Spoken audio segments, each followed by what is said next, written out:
Alright, ladies and gentlemen, let's see him eat some aces.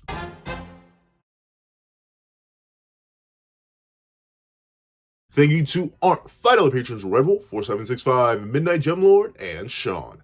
And thank you to our $3 members, Recliner Plays and Rebel 4765. And a very big thank you to our $25 patron, Alex Ice Rose. Before we open this breakdown / live reaction to chapter 211 of Blue Loco, please remember to leave your own chapter in the comment section down below. Leave a like and subscribe if you haven't already. Also hit that little notification bell so you miss out on every video segment of the channel. Also I do have a Patreon below, each one as low as $1 $1 exclusive videos, early content, and more. You also now become a member of the channel for as low as $3 a month to get the same perks and more. Now, let's hop into chapter 211. What's up, guys? Once again, here we are to do a live reaction to chapter 211 of Blue Loco, which is known as Zombie. And honestly, I heard some good things about this chapter, so I ain't trying to waste any more time. Let's hop right into it. Enemy, ready? 3, 2, 1, go. Greetings, ladies and gentlemen. As you can tell, I do in fact have it on me. And considering we are wielding Peacock, I'm going to do something a little bit blasphemous. I'm going to do something a little bit crazy, considering we are introducing a new Gen 11 member right here on the first page. We introduced him last chapter, and I think this chapter is going to be heat. You don't just name a title in your soccer manga, Zombie, unless you're about to pop off. I'm gonna pre-deem it worthy. If this ends up biting me in the, like if it ends up working out not in my favor in the end, then maybe I'll never do it again. But if it ends up working out in my favor, who knows? Blue Lock may be the one series that I like pre-qualify as peak from here on out. We'll see. I know I'm doing something crazy, saying it's worthy beforehand. But let's see. This is Peacock. If there's one series I have faith in week per week to never miss, it is Peacock. What can I say? Let's see. He stopped it. Next Generation World 11. Don Lorenzo easily stops Michael Kaiser's surprise attack in one swift move. Okay, I already like his design way more. last chapter I was definitely clowning on bro because I just thought he looked weird. Like the extremely long limbs. Like notably, Isagi was a character that was described with like weird, like long, extended limbs. So is Ryu, but they never like caught me off guard in the way that Lorenzo did. Like Lorenzo came out and I was like, why is you built like that? But now looking at him, I like his design. I'm seeing the heat a bit more. The tattoo is still a bit much. Like, can you imagine? Like, I don't have any tattoos, but for people who do have tattoos, like, can you imagine going into the tattoo parlor and being like, okay, I need you to tattoo an open mouth with like tentacles coming out of it. Oh, okay, whatever you're into, I guess. Where do you want it? On the back of my neck. On the back of your, right where my uniform would cut off, or uniform or shirt would cut off, and right beneath my hair. Like put it right there. So if you're walking behind me, that's the one thing you'll see. Like that's the only questionable decision. I can respect. No, like personally, I wouldn't want a mouthful of golds either. Like just me, I don't want like a mouthful of gold teeth. One, because like I look like a prime robbing victim. Like you catch me walking down the street with a mouthful of gold teeth, and you'll assume even if I don't have any money on me, you can take the teeth out of my mouth. You can just rip those out, and the golds are yours now. So I wouldn't want that either. But I can definitely respect the design more. I like the way that Nomura draws him here a lot more. Let's see. Whoa. I thought I grasped how strong he was through watching him, but he's even more intimidating in person. Interesting, intimidating in particular. Not necessarily skilled, not necessarily powerful, but very specifically intimidating. I suppose so. Like, he seems like a pretty big dude. Once again, the lank. Like, how do I put this? Like, any game, everyone has played at least one game with, like, a character creator in it. Have you ever seen people create those characters that just, like, seem just slightly off? Like, just in the uncanny valley? That's what Lorenzo's like to me. It seems like just a bit out of the way. Like, even look at the hand movements. Like, what does this do for Brody? Like, he's not even, like, notably, he's not even, like, striking, like, a rock pose like Shinra does. No, he's just flat out, like, like, can I even do that? There we go. That's the, except it's the index. Like, what does this mean? Bro's about to like flick out a web like he's Spider-Man. Like what is he doing? However, with that being the case, let's see what he's popping off with. I'm assuming he's the zombie, right? Like he looks low-key undead. Bro got the gold in his mouth, he got a mouth on the back of his neck, and he got pointed ears like an elf. Bro probably is the zombie. Let's take a look. He instantly caught on to Kaiser's unpredictable attack and positioned himself perfectly so that he could shut it down in one move. His positioning, his physical ability, and his vision are all top-notch. So this is the ability of Don Lorenzo, the U20's strongest center back. Okay. Okay, interesting. So this is essentially Aiku squared. Seemingly not as well built as Aiku, despite like Isagi pointing out his physicality, but realistically, hands down, the best defender we had seen in the entire series up to this point was Aiku. Like, I don't think there's any person that's really going to argue that, unless we got some Nico fanboys out there or some RU fanboys out there. There's not a single defender in the entire series that we've seen that is better than Aiku. I would say so.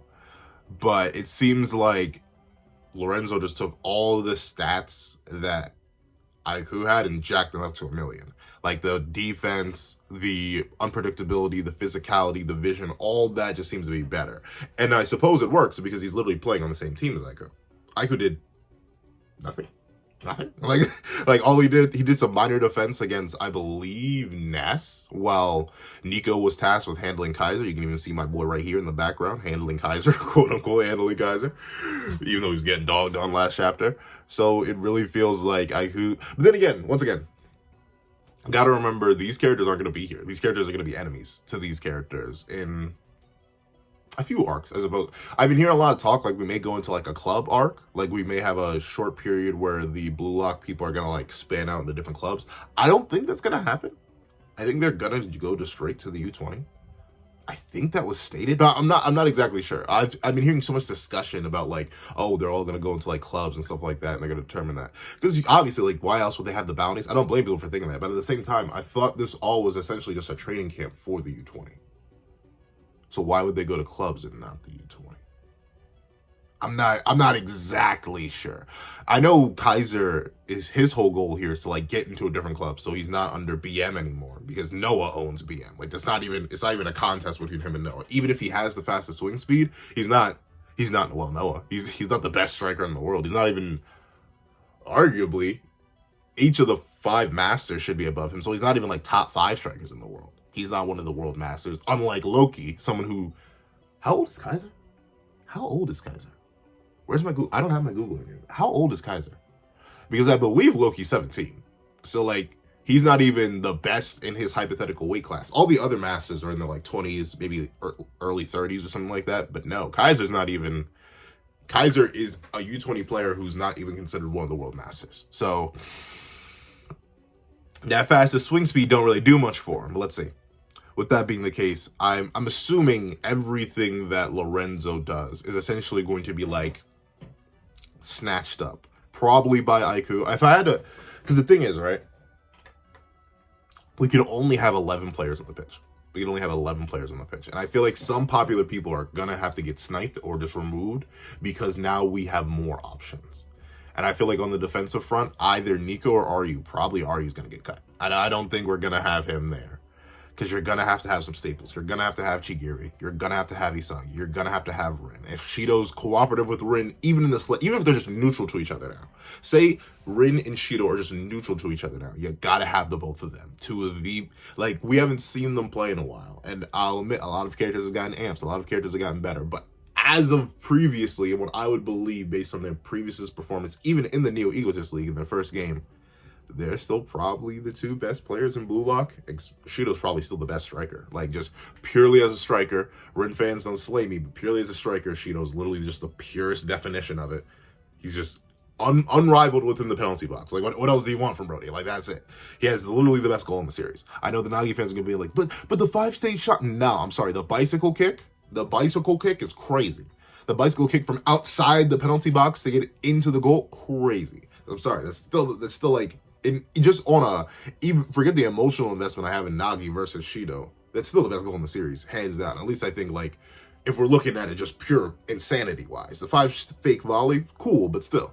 With that being the case, I do think But I don't even think not. I'll make a whole video talking about what a hypothetical U20 team would look like. Because I feel like you're going to have certain people on the pitch around start. You may have some subs that you can go in with, but I think if we're building under the assumption that we're only using blue lock characters, but we're using blue lock characters that have been taken from the U20 team as well, but not Itoshi, because I've seen Itoshi being put in a lot of the lineups, so I'm not exactly sure if he's allowed or would play because he's not a blue. So many questions about that. I'm sorry, we're supposed to be talking about the boy, Daniel Lorenzo here. This is the ability of Daniel Lorenzo, the U20's world's strongest center back. So yeah, it's so hard. Like, I look at some of these characters' designs, and it's so hard to believe they're under 20. Like, you're telling me this dude's like 19? That's how old this man. I get it. Aiku also looks like a genuine full-grown man, but this guy looks like he pays taxes. This guy looks like he has a mortgage. 3 of them. Like, do you think those golds were cheap? He took loans out on them bad boys. You mean to tell me that this man is under 20? I refuse to believe. I can see Loki's under 20. I ain't even low-key see Kaiser's under 20. He ain't got stubble to his name. And that's, I can see it. Grim is also a pretty, like, I squint, like, really?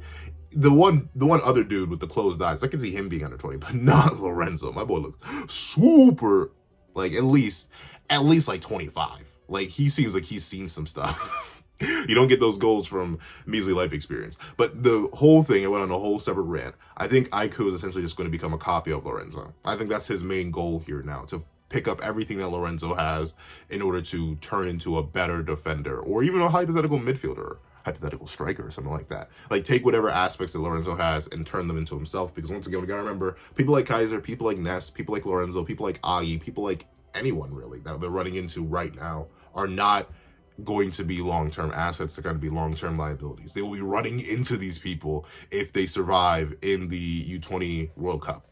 So taking everything they can from them while they have them is good. That's why Isagi, you know, he said, "Ooh, your Metavision? Our Metavision." And he took it from Kaiser. So I think that's good. I think that's what this goal is going to be. Like, getting people to the point where they're essentially at these new Gen 11 levels, even without the new Gen 11. So they're essentially like, I don't want to say bargain bin copies of them. I think they'll have their own unique strengths and stuff like that. I don't mean everyone's just going to like Rayo Chameleon them. But still, getting those assets now while they have them and taking their skills while they're right in front of them is good, because you're going to be running into them in like 2 months. They need all the help they can get. But let's see. Quit laughing, look. Hold on. I need to hit the Kaiser voice. Quit laughing, Lorenzo. Every time you show off those disgusting gold teeth, it annoys me. Michael. If I shut you down, that means I'm worth more than 300 million. Am I right? As always, your greedy, creepy, gold-toothed loan shark. Even Kaiser knows he has a lot. Even Kaiser knows he has mortgages. Kaiser knows how much of those golds cost. He knows that costs him big money. Those big money moves right there. That's my boy Kaiser. You know the truth. As always, you're a creepy, gold-toothed loan shark who only sees people as money. To be fair, I know a lot of people who only see people as money and opportunities. Some people just don't see people. And like, sometimes, as long as you can sleep at night, sometimes it's the best thing you can do. But some people need to sleep at night. So don't feel bad if you can't be Don Lorenzo. Being able to see people only as the dollar, the money, the bread, the fat stacks. Don't be too mad if you can't see the world like Lorenzo does. Let's see. Well, this saying, there's nothing in this world that money can't buy. It's true, right? Yeah. I always, now notably, now listen here. I do not believe money can buy you happiness. But I do think, I 100% believe you would rather be crying in a Lamborghini than crying in a cardboard box. Like, think about it. Like, would it not make you happy at all? Like, if I had the like, how do I put this? If I had to tell you had to build your own happiness with $5 million, would you rather do that, or would you rather stay as you are right now? Like, if you're happy in your current situation right now, wouldn't you be a little bit happier? Wouldn't you be a little bit more giddy if you just had $200 million in your bank account? Like, think about it. If you just had no financial worries ever, don't you think that would make you a little bit happier? Just a little, not too much. I'm not saying it's gonna, once again, you cannot just buy happiness, but like, I'll tell you, if I didn't have to like work a day in my life and I had like money on money, buy money, for money, I'd be happy. I would be everywhere. Admittedly, I wouldn't be at home too often. I'd be like traveling the world and stuff like that. But I'll admit, like, I don't fully agree with Lorenzo's perspective. Like, I don't think you should just see people as money. I don't think every single person should be broken down to numerical values. I don't think that you should live your life only seeking money because, like, you can't take it with you. There are things you should use money for. Like, you should use money to experience and enjoy life. But you can't necessarily experience and enjoy life in the world and travel and extravagance and expenditure unless you have something that you can use for expenditure. You are not going to Greece in a 5-star hotel on a first-class flight if you do not have money. And Lorenzo, my boy, the zombie, you can see by the gold, his golds are probably worth more than me. You see, every single individual gold probably could buy me and everything I own. like legitimately. Like my net worth, a single gold. If those are like genuine golds, like he got real solid gold teeth in his mouth, then that boy could probably buy everything I own twice. How many teeth he has is how many times he could buy my whole net worth. If that, he may be able to buy more. like that's how much money that man got. And I can't knock his hustle. When he's 35 and retired and he's been stacking up the fat racks through playing soccer, he'll be living good. He don't care if he was never the world's #1 striker, the world's best center back. He wouldn't care about any of that because he got fat stacks. Oh, when whatever poor woman has to marry this thing, like sweet mother of mercy. But when his kids ask, like, Dad, how come we go to private school and like everyone else goes to public school? It's because your daddy played a good game, kids. It's because your daddy played a good game. That's all he has to say. So like, don't live by his philosophy, but also chase a bag. More morals with pencil. Always make sure you chase a bag. Let's see. Let's see. 27 million, 30 million, 24 million, 29 million, 50 million. Time to devour them all, Ubers. Ready to counterattack? Like this bro he looks sleazy. Like you ever run into, oh, he still got the Metavision eyes up though. He's still ready. He's still prepared. But regardless, have you ever run into an individual that like just set off all your like, this is like every fiber of your being deep down within your soul was like, this is an untrustworthy person. I can't trust this person. This is like, this is something like in my heart of hearts, I know for a fact I cannot trust this individual. Something is strange. Something is like, if I ever saw Lorenzo, I don't even have to see the back of his neck. The back of his neck would just sell it. But just like looking at this dude, look at him. Look, like what vibes does he give you?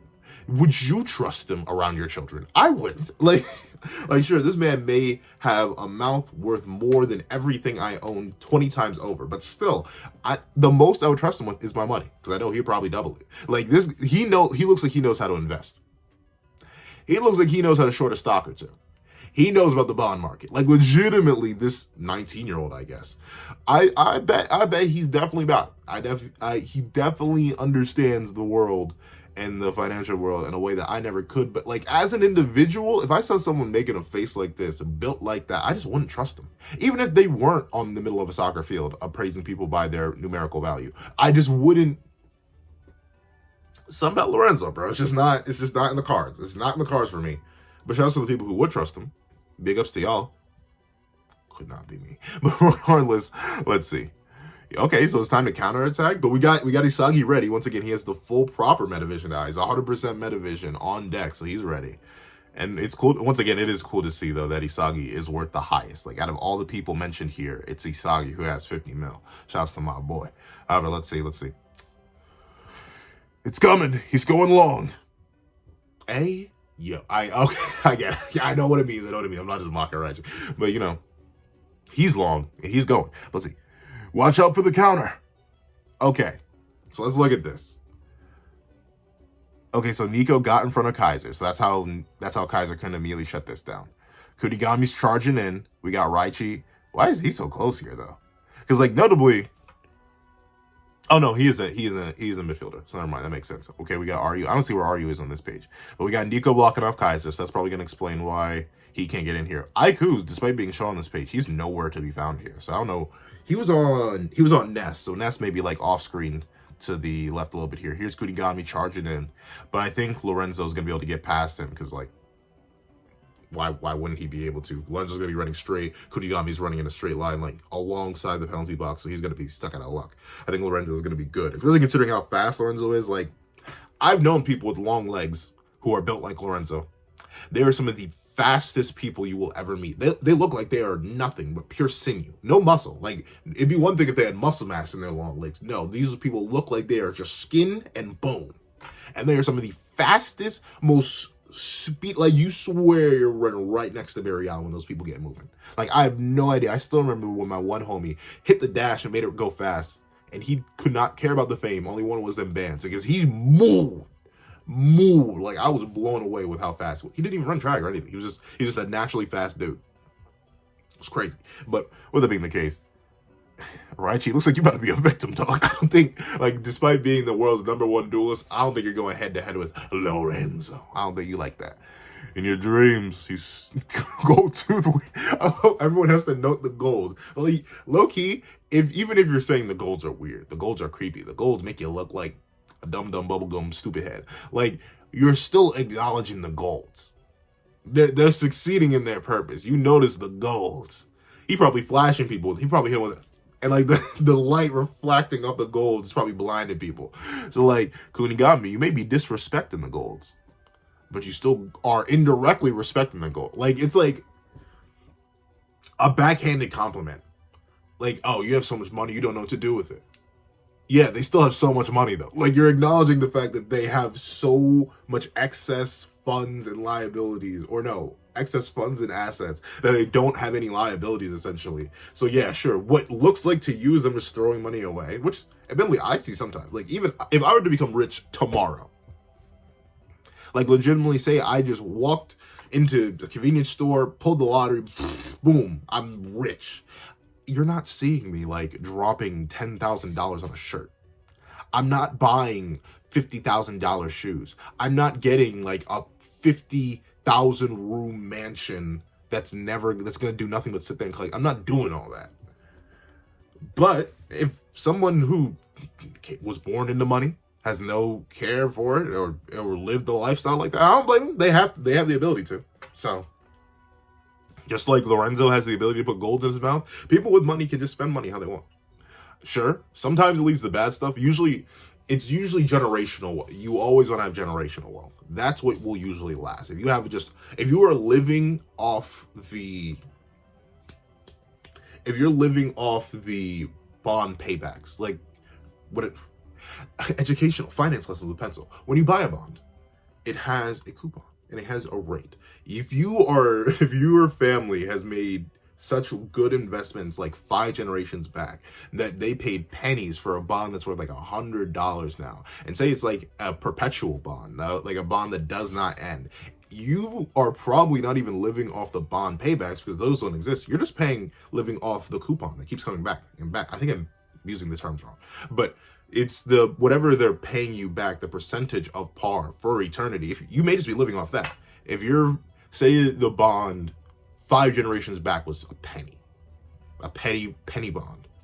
If your family had enough money to buy thousands of those, as the bonds and the interest rate just kept going up, you just kept getting more and more money off of that. And you're now probably just living off the interest rate. You'll never have to sell the bond itself. You want to be living that kind of money because then it's kind of impossible. It's nigh on impossible to spend all that money at once. It's literally just you literally just can't do it because if you have hundreds of thousands of bonds that you paid for pennies back in the day, you have infinite stacks. But it's usually people when they come into money that doesn't have natural perpetuity to it, that doesn't have natural endlessness to it, that will just keep reproducing itself. That's usually when they run out. That's why you hear those like rags to riches to rags stories where people won the lottery and they spent a whole bunch of money and lived a very opulent lifestyle, but they didn't invest in that money, and thusly it all just kind of disappeared. So don't do that. Be like Lorenzo. Invest in gold. I'm kidding. I mean, do what you will. If you have money, do whatever you want with it. Like, don't take advice from me. As I just don't Don't lose it all. That's the only thing. Let's see. In Gold Tooth Weirdo. Bye-bye. Oh, okay. So Kunigami did get pretty close. Whoa. Bro really said, alright, we gonna go right. Then we gonna go left. Then we gonna go straight. What? Bro has the movements. Baby 47 million. He just called Kunigami baby. How many of y'all think you could take Kunigami in a fight right now? Like, if Kunigami were to show up at your doorstep, wildcard, even original, like, how many people think that they could take pre-wildcard Kunigami in a fight? Like, you saw how buff Brody was. Like, how many of y'all think you could take him in a fight? Now, give him depression. Give him depression and months of training into wildcard Kunigami, where his veins are consistently popping. You think you beating that Kunigami in a fight? Because I know I'm not. I ain't like that. Like being completely honest with you, I ain't like that. So it is crazy that Lorenzo, who built like a stick bug, came out here and is like, baby, you ain't nothing but 47 million. I ain't even care about you. You ain't like that.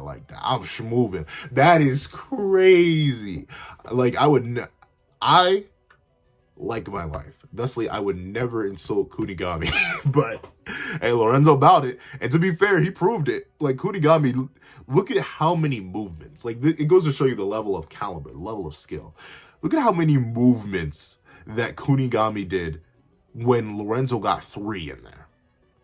Kunigami couldn't even reposition himself before Lorenzo got, like, multiple body lengths away from him. Bro is he's on a different level. He is on a different level. I love how Nomura shows that through the art. Just the level of fluidity and caliber and movement differences, despite Kunigami being a physical threat, a literal bioengineered copy of Noel Noah, still getting styled on by Lorenzo like this. That is crazy. Try and get past me next, Mr. New Gen World 11. Challenge me to a duel. He low-key looks like, he kind of looks like Bakugo there. It's it looks like, ironically enough, he looks like Bakugo and Kirishima's love child. The sharp teeth from Kirishima, the eye shape from Bakugo, the lack of eyebrows, the fluffy, like, just very specifically from this specific perspective and panel, it looks just like those two characters fused. That is interesting. I still can't get over the back of the neck tattoo, dog. I can't take, that's the only thing. Like, I can respect the swagger, the skill, the physicality, the effort that went into making the gold monster himself, the meat muncher himself, but, like, it's that tattoo, bro. It's that, how do you go into, imagine walking into an interview and you had this great, fantastic interview. You just go this, that. Then you stand up and turn around and, like, is that a mouth on the back of your neck? Like, that's the only thing. But let's see. All right, I think you're gonna get done in 2, dog. Like, you may be a great duelist, but I don't think you that great of a duelist, dog. I don't think you like that. Let's take a look. Huh? Aren't you worth absolutely zero? That is crazy. Bro really said, don't you have no value?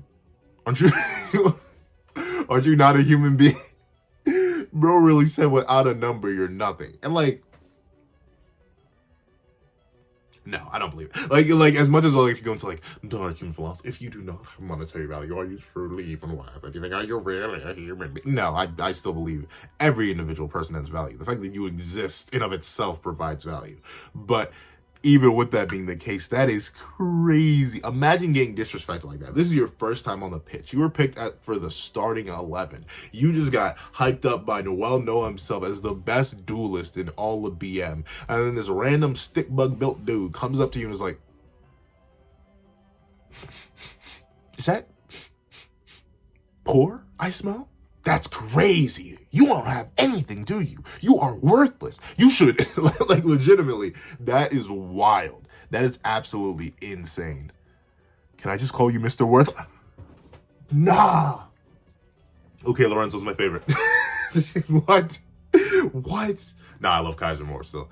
Now that I think about it, are the only 3 New Gen 11 we've met. So we're gonna have to run into, let's see. Let's assume, no, this is the 3rd game.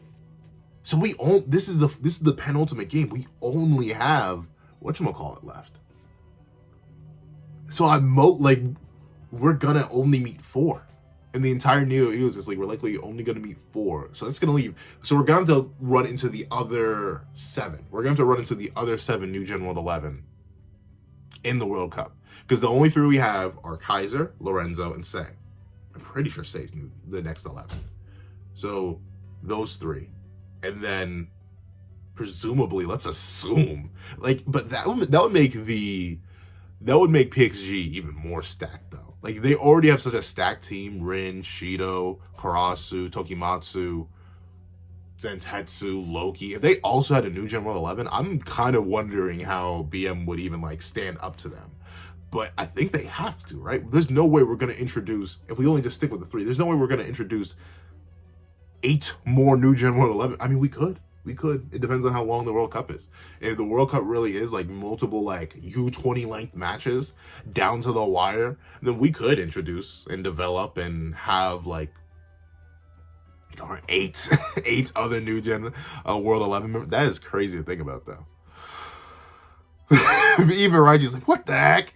Like, how dare you call me Mr. Worthless? But he kind of right, though. Kind of spitting Raichi. Where your numbers at? Where your numbers at, dog? Where your value? Where your value? Where you stand, dog? Where you stand? Where your bread at? Where your money at? Get your money up, not your funny up, dog. You ain't nothing but funny right now. You ain't got no money up. So get your money up. Get your stacks up. Get your bands up. Get your bands up, right? Where your bands at? Where your bands at? Where your mans at? Where your money at? Where your money at? I need to know where the money at. Come on now, right? Mr. Worthless. Oh, he mixing them. He schmixing them. He schmoving them. These some high-speed scissors, right? Oh, look at the lightning. Look at the speed. Look at the velocity. Bro is definitively mixing. Huh? What's with this guy's dribbling? I can't get a read on his center of gravity. This upper and lower body are moving in totally different directions. That is actually really hard to do.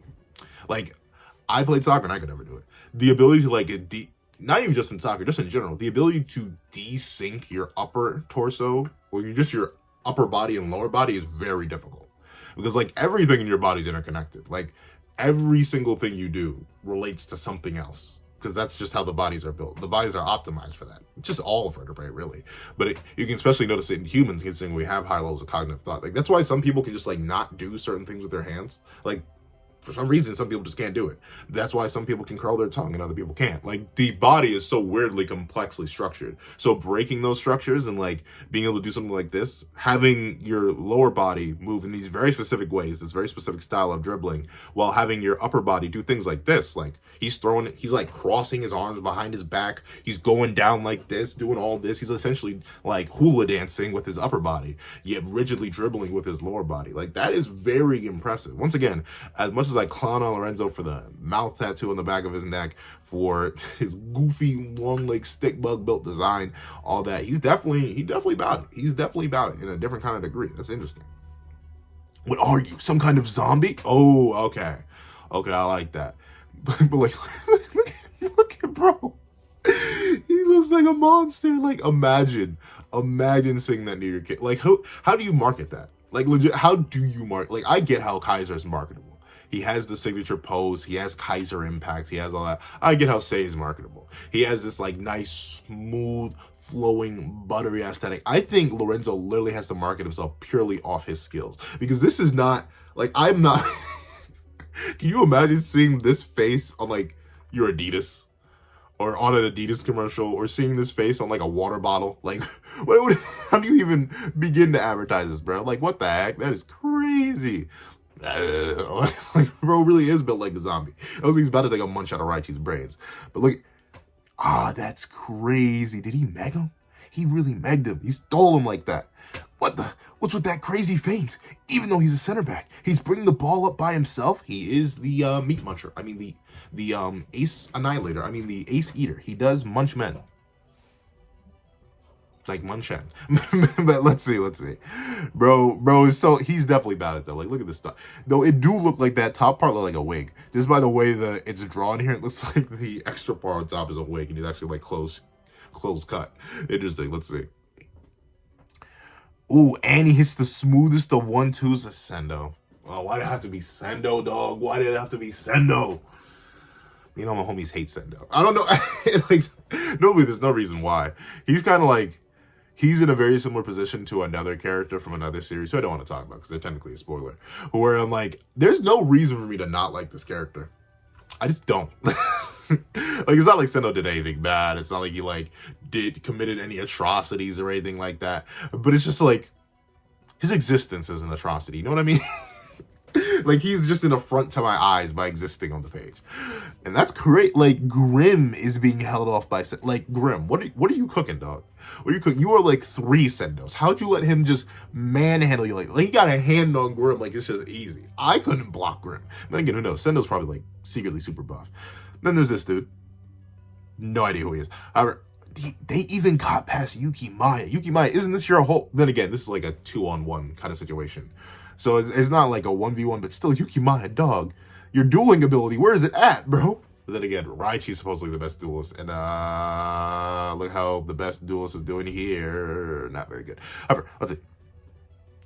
They're passing it. So, Igaguri. Why do you have to put 2 of my most hated characters on the same page? Sendo and Igaguri. Why? Why would you do this to me? Why? You could have just separated them. Give me some space. Let me breathe in my hatred. However, let's see. Their passing is so good. This is bad. It's like they're ripping us apart. Stop Lorenzo. You don't say, Igaguri. Maybe if you were to open up that Buddha be praised brain of yours, you would realize that they're trying to do that. However, let's see. No. What's scary is that Hiyori the goat, the brother Hiyori. Hiyori stands with us in solidarity. Let's see. On defense, Uber string together their consecutive presses and funnel their opponent towards Lorenzo, who lies in the back line. Okay. As soon as Lorenzo steals the ball, they make a switch, a flexible system where Nico drops back to play center back while Lorenzo participates in the attack. Okay. I forgot that's legal. I forgot they could even do that. But, okay, so swap. So wow, Nico really is just bait. Like wholeheartedly, Nico is big. So I was, you know what? I was even wondering, shouts to the Nico defenders, but I was even wondering, why would you put Nico on Kaiser? Like, of all people to put him on, why would you put Nico, someone who's defined as average, if not smaller than average, because Isagi's defined as average, and Nico is literally just bargain bin. We have Isagi at home. That's all Nico really is. I was like, why would you put him on Kaiser, the best player of the team, but specifically to use Nico's weaker physique and stuff like that as bait? You center him down the middle with Lorenzo in the back line so Lorenzo can come in and clean up where Nico fails. And Nico slows the opposition down just enough that Lorenzo can cleanly come in. So it makes sense. I actually like that format. It's unfortunate because once again, I'm assuming Nico's going to kind of play... It's interesting. I really wonder what the build's going to be like for the Blue Lock U20 team. Because hypothetically, they could run this exact same thing, but instead of Nico, it could be Aiku. And that could play into Aiku wanting to like be more active in the field and not necessarily wanting to be a defender too much, but he's still so good as a defender that you at least engage him in the defensive line. Then you switch him up and have him be a midfielder. But there are definitely better midfielding options. Like you have Hiyori. If you're allowing Sei to play, you have Sei. Heck, even Rin would be a better midfielder. Isagi. Like there are definitely some better options just based on the like midfielding skill. But who knows? Once again, Aiku's probably just like he's taking notes right now. He's cooking out like, okay, so Lorenzo moves up after Nico fails, so I will do just that. Like there's definitely some cooking going on here. But let's see. The way they're attacking on the counter, maximizing Lorenzo's technique and playmaking. The others simply play off him. Yeah, so he kind of acts as like he acts as a core, ironically enough. He's the main core where everyone sort of just needs to fall in line around him. In a similar vein to how Isagi would like to play. Like how Isagi and Rin play where they sort of just act as like the dynamism in the middle of the field that everyone sort of needs to react to. That's what Lorenzo is enforcing, except without much of the dual, like Isagi relies on dualistic technique, the utilization of others. So like he would use Corona or Yuki Maya or Kunigami, anyone who would like work with him in order to dominate the center of the field with him at the center. The whole planetary system is built off that. Rin uses a more like string along puppet style to like drag people into him and utilize them whether they want to be utilized or not. Isagi's composition very specifically relies on trust and like interaction between equals and peers and stuff like that. Meanwhile, Rin's relies a whole lot more on just manipulation and understanding of how certain people play and their patterns and the general knowledge of soccer, which is why people like Bara caught him off guard at first. Meanwhile, Lorenzo relies seemingly purely on his physicality and technical skill, using with very minimal utilization of other people. Like what? This is just a quick 1-2, another 1-2. Meanwhile, he's out here casually just getting past Kunigami on his own, getting past Raichi on his own. Like he's a lot more, ironically enough, self-sufficient than either Rin or Isagi. So even they could pick up something from with his technique and stuff like that. So that'd be interesting to see. They simply play off him. and attack all at once. All these what? Okay, Namor, what is that? Okay, I'm not gonna let that slide. I'm not gonna let that slide, Namor. You're better than this. Why is it like that? I can even tell how the face is supposed to be drawn. You gotta at least lower the nose. This looks like a meme maker, a meme maker character. You gotta at least lower the nose and center the mouth a little bit more. What is that? What is this face? This face looks fine. No idea who it is. This face looks fine. No idea who it is. This face looks fine. No idea who it is. But no idea who this guy is. But you need to fix his face. What the heck? That better be fixed in the volume. I'm gonna go buy whatever volume this is in just to see if you fix that. Because what the heck is this? This is just rushed. All right, let's see. Once again, I shall make this disclaimer every single time I ever critique any individual on any sort of artistic front. No, I'm not a better artist than Namor. I will never be a better artist than Namor. Namor could sneeze on a sheet of paper and it would be better than something I worked on for 1,000 years. That's how much better of an artist Namor is, and how insane it is that he'll produce this weekly is also indubitably bonkers. So yeah, you can have one messed up face in the panel. I'm just messing with them. Yes, because me and Yusuke Namor, we josh each other over these videos. But I just wanted to point it out because it caught my attention. Let's see. Sending the field towards a state of total confusion. A long-range zombie counterattack. All right. Okay, I can see it. Because essentially, it's not like traditional zombie. Usually when you hear like traditional zombie, you hear like the brains. I need a give me some brain, like something like that. But no, these are much more like what, World War Z zombies, the ones that like charge in quick mass and sort of just tear away at whatever defenses or flesh you have. You have the main leader in Lorenzo who will, like, you can even see the mouths here like taking bites out of everything, and it makes sense, you know, with the goals, he bites into people. I see it. So you have Lorenzo sort of acting as this core that'll just but then you have the other lesser zombies that are coming in and like tearing through defensive lines, allowing the main core to go in by just being in the right spots and holding off certain people. Like Sendo's still holding off Grim, and these guys are kind of just running up uncontested. So I can see it. I can definitely see it. A world-class center back in Don Lorenzo at its core, Ubers becomes a highly aggressive and organized team, which is very interesting. Very interesting, because the way the team is built, it doesn't look very aggressive. It looks super duper defensive. Only it's Bara and Sendo, like one striker and one midfield. That's what it looks like. But thanks to Lorenzo like leading this swapping core, that allows, it's not just Nico that swaps back, it's the whole team that sort of swaps. So you get this really thick defensive line that's hard to get through at first, but the moment that it really is just an evolved variation of what Nico did way back when in first selection, where you have this really solid defensive lineup that can immediately flip on the dime to an extremely offensive lineup that's very hard to counteract all at once. I like it. Okay, Ubers, okay, play your play, talk that talk, Ubers, let's see. With a world class at its core, Uber becomes highly organized and aggressive. Look at all these fought. Okay, not Corona. Corona ain't fought. Corona's the GOAT. But yeah, y'all ain't gonna get past him. Let's see. He's already at the penalty area. Shoot. Okay. Who's saying that? Is that him? I'm not sure. But still, that is crazy. Bro literally, like, what, how many pages ago was he at his own penalty line? Okay, right here, he's just outside of his own penalty box. So in 1, 2, 3, 4, 5, 6, 7, 8. In 8 pages, he went from penalty box to penalty box. That's wild. Bro really got those. He really got the burners on him. Like Isagi had the bunnies last chapter. He got the burners on him. He got that speed, that velocity. Uh-oh. Like, look how he's built. Like, maybe that is just proper soccer technique. Like I said, I haven't played soccer in years, but still, what the heck? Look at the way he's leaning into that bad boy. No, block. Yeah, dude. Mensa, I think your name is. You are not gonna do that. Wow, that is crazy. So he leaned all the way in. Like, that looks like a shot. By all means, Ed Mayhem, that looks exactly like a shot. But he has such fine-tuned control that he actually just managed to leap over him. And now he's in the penalty box and he's not offside. So that's it. 28. I'm assuming that's his value. Is he 28 mil? Let's see. Follow. One more. Coming. Corona's still keeping cabs, but like, I'm on my way. Let me cook just a little bit. No, that's a mistake. The second you focus too much on stopping Lorenzo, he already say something. Yell it from the sides. Let's see. The second you focus too much on stopping Lorenzo, uh-oh. Oop. And the ball is gone. The ball is gone. We got all these defenders on him. Yuki Maya, Corona, that other guy. That other guy. But who's waiting? You lose track of the one player who absolutely thrives. Yup, that all makes sense. Build a team around Bara. Bara always succeeds in unorthodox situations. So get a guy who's amazing at building unorthodox situations so the king can come hunting. The one player who thrives in these situations. I really like how Uber's play. I think this is literally,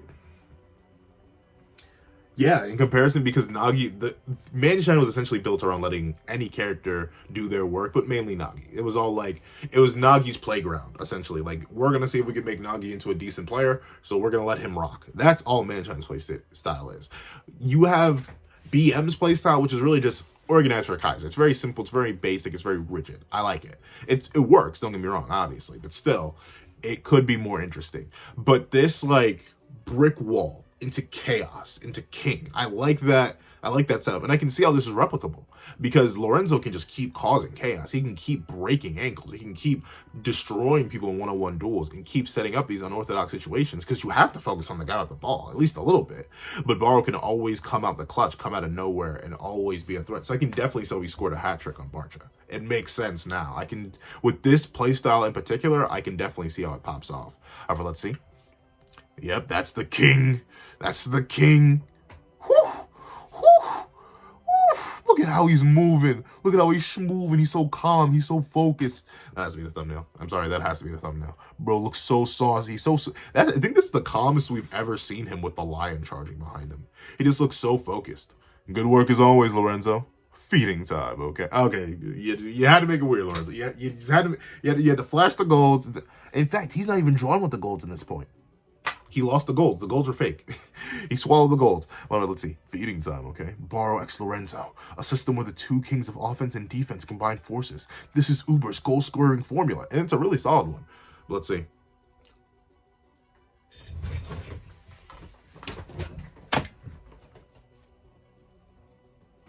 My goat. My goat. My goat. That's my boy. That's my boy.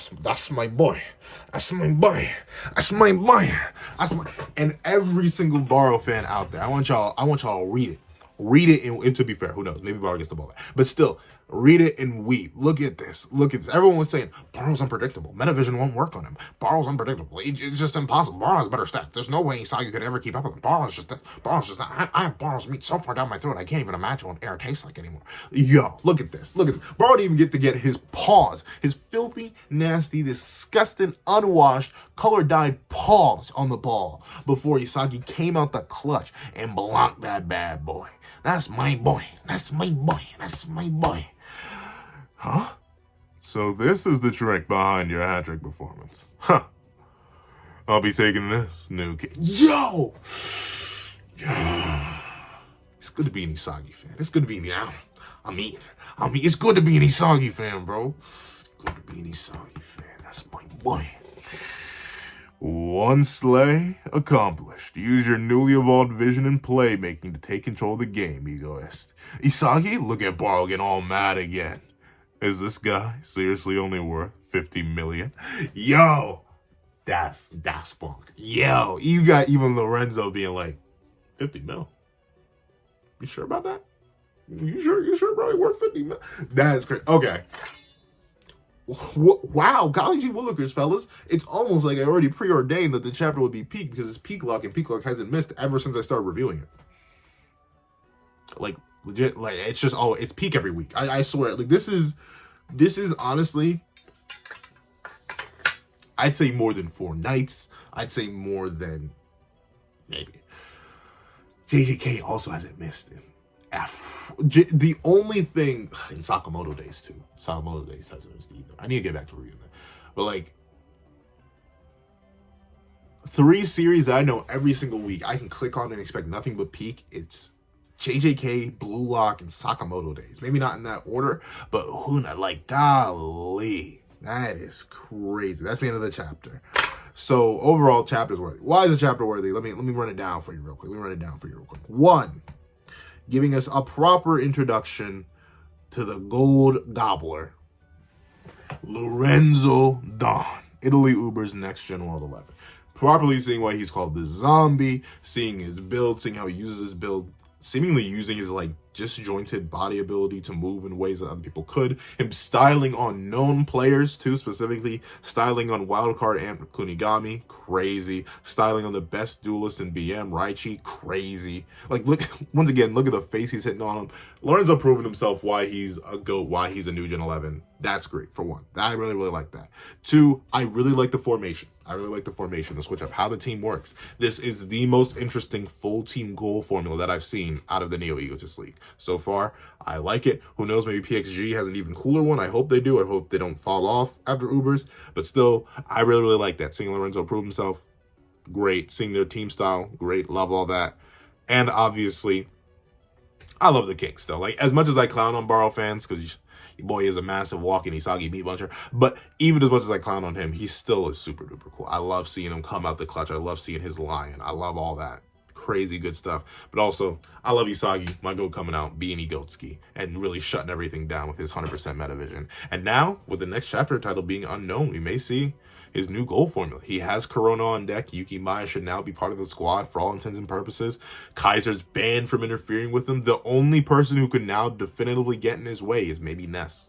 I could see Ness being swapped out for Hiyori, and like letting Hiyori, Isagi, Corona, and Yuki Maya really go bonkers on the field if Ness actually messes it up, because we know Ness would be dumb enough to do that because he rides Kaiser's meat too much. So overall, W chapter. I'd say it's a solid 10 out of 10. I love everything about the chapter. The art's great. The art's fantastic. The one gaffe I had about the art was of what, a 1/10 of a page? Like, if that. Like, look at this. That's the only gaffe I have about it. And even then, I may be wrong on that. So who knows? So overall, W chapter. Hope you guys enjoyed. Please leave your own thoughts on the chapter in the comment section down below. Thank you guys so much for watching. Remember to like, share, comment, and subscribe. Make sure that little notification bell so you miss out on any videos that come to the channel. Also, I do a Patreon down below. Each one as low as $1 a month. Exclusive videos, early content, and more. You also now become a member of the channel for as low as $3 a month to get the same perks and more. Now, thank you guys for watching once again, and I hope you guys have a wonderful day. This is Doug with the Pencil, writing off.